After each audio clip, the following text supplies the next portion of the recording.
Salut les amis, c'est PKLN, j'espère que vous avez la forme. Pour les nouveaux, ici on parle de crypto, investissement, on analyse le marché pour prédire les prochains mouvements et aujourd'hui on va parler de lending sur la plateforme Francium. On fera un petit point aussi d'analyse sur le Bitcoin, même si l'analyse n'a pas changé depuis la dernière fois, on attend toujours les mêmes mouvements. On fera un petit point pour vous aider à comprendre comment ça fonctionne. Si t'es pas encore abonné, je t'invite à le faire, mettre un petit like, un petit com, ça fait super plaisir et active la petite cloche pour pas rater les prochaines vidéos. Tu peux aussi rejoindre le Discord, j'attends qu'il y ait un peu plus de monde et je vais faire des petites sessions de formation gratuites en gros à l'analyse technique et surtout n'oublie pas, je te montre quand tu rentres dans le Discord ici d'aller sur règles et d'appuyer sur la validation ici, d'appuyer là-dessus pour valider que tu as bien lu les règles et que tu es d'accord avec ça. Ça te donnera accès à tous les salons. Ok, allez, suis-moi, c'est parti.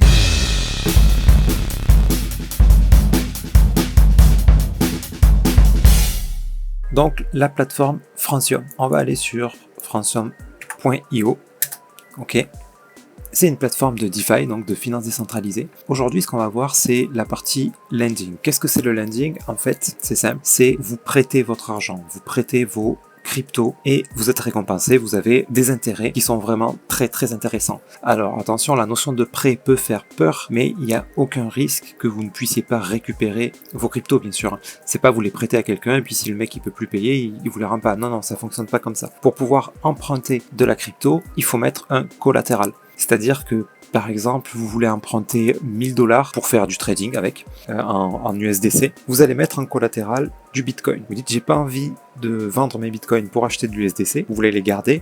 Par contre, ça vous permet de mettre un collatéral du Bitcoin, de le bloquer sur la plateforme Francium. Et si vous pouvez pas rembourser vos 1000 USDC que vous avez empruntés, si vous venez à être liquidé, la plateforme va les récupérer sur le Bitcoin. Donc il y a aussi une notion de liquidation, c'est-à-dire que si la valeur que vous mettez descend en dessous d'un certain seuil, eh ben ça va automatiquement garder vos Bitcoins et vous ne pourrez plus les récupérer. Enfin bref, on n'est pas là pour parler d'emprunt, mais au contraire de prêt.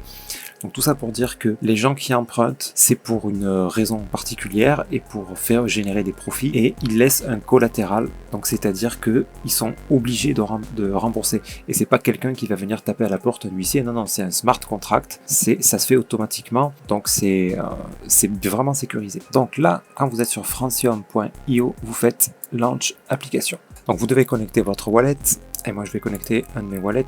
Voilà, vous avez du farming, tout ça, c'est pas le sujet d'aujourd'hui, d'accord? C'est un peu plus compliqué le farming, il faut mettre des paires, etc. J'en ai déjà parlé d'ailleurs dans une vidéo sur Raydium, donc n'hésitez pas à la regarder, sur Francium ça va fonctionner de la même façon. Bref, là on va rester sur du simple, du lending. Donc le lending, vous allez prêter donc vos cryptos à des taux d'intérêt, vous voyez, moi j'en ai prêté 3 là, voilà, donc j'ai même mis du Ray parce qu'il y avait un taux intéressant, il était à 100%, là il a baissé un peu, mais ça fait que bouger par contre, hein. C'est en fonction de l'argent qui est utilisé, c'est-à-dire que les gens vont mettre des liquidités qui prêtent, mais après une période où il n'y a pas grand monde qui emprunte, les taux d'intérêt sont beaucoup moins grands, et si tout le monde emprunte, que la quasi-totalité de la pool est utilisée, les taux augmentent. Donc il faut penser à une moyenne. Le Ray, je l'ai vu moi dans les 75%, je l'ai vu passer à 110%, là aujourd'hui il est à 64%, et voilà, et vos intérêts vous les touchez régulièrement. Regardez, si j'actualise là dans une paire de minutes, le chiffre va un petit peu augmenter. Vous voyez, par contre le pourcentage en ce moment là, l'oreille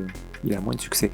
Donc on le voit ici, 55%. Là c'est utilisé, voilà, l'utilisation de la pool est de 91%. Je l'ai vu monter jusqu'à 96-97%. Et là les taux d'intérêt étaient à plus de 100%. Et après voilà, c'est un équilibre qui se crée en fonction de l'argent disponible et de l'argent emprunté. D'accord? L'argent disponible, ça fait passer, c'est les gens comme vous qui mettez de l'argent là-dessus. Donc c'est tout simple, pour en déposer, vous cliquez sur Deposit. Vous mettez la somme que vous voulez en Ray, vous cliquez sur Deposit, ça vous demande de valider la transaction, vous la validez, et ensuite vous voyez votre lending ici. D'accord? Donc moi ce que je fais par exemple, les Atlas, ça c'est les Atlas que je gagne avec mes vaisseaux sur Star Atlas. Vous savez, sur Star Atlas on peut staker ses vaisseaux et ça nous rapporte de l'Atlas. Et donc quand j'en ai, à chaque fois que j'ai pas mal d'Atlas ici, hop, plutôt que de les garder dans mon wallet à rien faire, je viens les staker là-dessus, ça fait que mes intérêts que j'ai sur Star Atlas me rapportent des intérêts en plus là-dessus. Là on est à 125% actuellement, en général ça tourne plutôt autour de 40-50%, là ils se sont enflammés là, tout le monde emprunte de l'Atlas, je sais pas pourquoi, donc Donc voilà, donc ça nous fait une moyenne quand même d'un très bon pourcentage, même si des fois ça descend à 20-30%. Voilà, il y a des jours où pendant des semaines, on est au-delà de 50%, donc ça vaut vraiment le coup. Et donc à tout moment, vous pouvez aussi retirer votre argent. Normalement, il est disponible tout de suite. C'est-à-dire que dans les quelques secondes, vous les avez. Quand la pool est vraiment utilisée à quasiment 100%, ça peut arriver là on a 91 pardon, à quasiment 100%, ça peut arriver que ça mette un peu plus de temps. Alors ça va pas mettre une semaine, ça peut mettre peut-être une demi-heure, ça m'est déjà arrivé que ça mette une vingtaine de minutes. C'est jamais très long non plus. D'accord, il y a un peu le même système sur FTX d'ailleurs, de lending, mais les taux d'intérêt sont beaucoup moins intéressants bien sûr. Voilà, vous avez du Solana à 8%, c'est vraiment pas mal. Bon, le Bitcoin 1,72, c'est pas ouf, mais on trouve rarement beaucoup mieux, donc c'est pas mal aussi. Bref, vous avez pas mal de, vous voyez le GNE de Genopet là, à 160%, quoi. C'est vraiment cool. Bref, voilà, plutôt que de garder des trucs dans son portefeuille et attendre, vous voyez là quand je refresh, il y a un petit peu des intérêts. Voilà, plutôt que d'attendre, ben, moi je stake ça. Alors j'en suis sur plusieurs plateformes, hein. Ça c'est, voilà, par exemple Raydium ici, j'en stake très peu parce que la plupart je le fais sur la plateforme Raydium qui me permet d'avoir accès à l'accélérateur donc et au lancement de projets et avoir une chance de pouvoir entrer dans certaines IDO. Ok, enfin ça j'en ai déjà parlé, donc je garde ma majorité ici, mais par contre là le taux d'intérêt du staking ici il est que de 19%, donc ça vaut pas trop le coup. Voilà, ce qui dépasse de ce dont j'ai besoin pour accéder à ça, en gros, je le laisse sur Francium. Voilà, en ce moment, comme vous avez dû le savoir, si vous vous intéressez un petit peu à Star Atlas, vous avez le Police et le Atlas qui sont vraiment à un prix ridicule en ce moment, donc c'est un bon moment pour en accumuler. Attention, je vous dis pas de faire du trading avec, parce que ça peut descendre encore plus bas, hein, selon la correction du Bitcoin, ça peut descendre plus bas, mais si vous investissez sur du long terme, voilà, plutôt que d'acheter et de le laisser sur FTX ou sur votre wallet, Francium, voilà, c'est vraiment cool, vous avez des intérêts intéressants. Donc les amis, pas plus pour cette plateforme, ce que je voulais voir c'était juste ça, le lending, c'est-à-dire on laisse de l'argent, c'est pas compliqué, on touche des intérêts très facilement qui sont automatiquement remis en plus, c'est-à-dire qu'après vous avez des intérêts de vos intérêts. Par exemple ici, moi j'ai mis 4700 Atlas, là je suis déjà à 4884, donc je touche des intérêts donc de 125% par an sur 4884 et non plus sur 4007. Ok, voilà pour l'info. Donc on va faire un petit tour sur l'analyse Bitcoin. Je vais pas analyser d'autres cryptos aujourd'hui puisque c'est exactement la même chose partout. Alors le Bitcoin, on attend toujours notre correction ici. Voilà, au moins de ce mouvement qui nous fasse ça, ça et ça. Alors on ne sait pas quelle structure corrective il va nous donner, hein. Là ça peut être un flat comme ça peut aussi être un running. On peut très bien faire ça, venir casser le top pour faire ça, ensuite continuer. Donc, et là, regardez, il y a quelque chose d'intéressant à analyser. Ce type de structure, là, on était sur un mouvement baissier qui n'était pas encore terminé. Ben là, c'est possible qu'il soit bientôt terminé. Regardez, on a eu cette grosse impulsion, un petit peu de correction, grosse impulsion. Et là, ça traîne. Et on vient casser le dernier plus bas ici, mais pas de beaucoup, un tout petit peu. Et là, ça continue de traîner. Donc là, c'est possible que ça entame notre mouvement B, là. On ne sait pas jusqu'où, hein, soit là-haut, soit moins, pour venir redescendre ensuite. On ne sait pas jusqu'où donc par contre, mais voilà, on sait que potentiellement on devrait bientôt repartir à la hausse. Donc il nous faudrait un petit setup pour ça. Pour l'instant on n'en a pas, mais bon il a l'air de se chauffer, peut-être qu'on en a un en 15 minutes, je sais pas. Ouais, il y en a eu un minuscule là, ouais. Mais bon là on peut pas espérer que ça fasse ça, hein. Éventuellement casser le top ici, mais ensuite ça peut encore continuer à traîner comme ça pendant longtemps avant de monter. Donc bref, dans tous les cas on ne s'enflamme pas, puisqu'ici, si on a un setup d'achat, c'est pour faire notre B avant de venir chuter encore, hein. A priori, c'est ce qui devrait se passer. C'est le plus probable, encore une fois.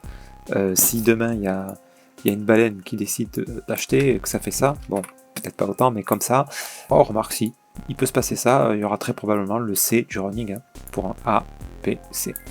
Ça, c'est possible. Par contre, s'il y a une baleine qui dump, comme ça, qui vend, là, l'analyse n'est plus valide, hein. Donc, on fait bien attention à tout ça. Un gros mouvement agressif baissier, comme ça, c'est plus la même chose. Donc bon, ça... Si on le voit et qu'on voit des signaux qui annoncent ça, je vous le dirai, pour l'instant, il n'y a pas à s'en préoccuper, pour l'instant tout évolue normalement. Mais voilà, examinez un petit peu cette structure-là, et regardez en daily, on a un petit peu le même genre de choses que ça. Là. Vous voyez, on a eu ici, impulsion, correction, boum, grosse chute.